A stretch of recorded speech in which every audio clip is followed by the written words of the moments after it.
Nagpakulo na ako ng tubig dito para sa lulutuin natin. Yung baboy. Gagawa tayo ng pork killer sinigang.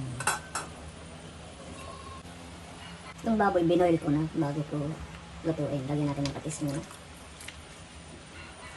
Tapos takpan.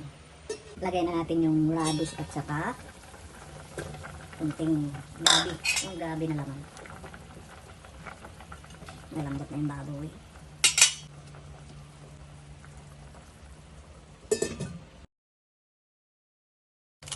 Sinigang sa gabi.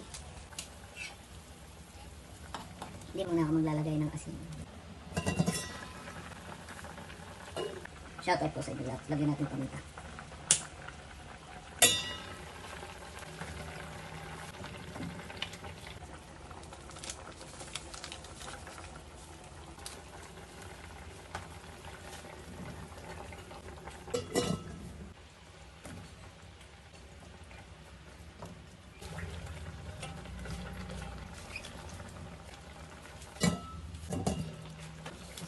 Kalahati.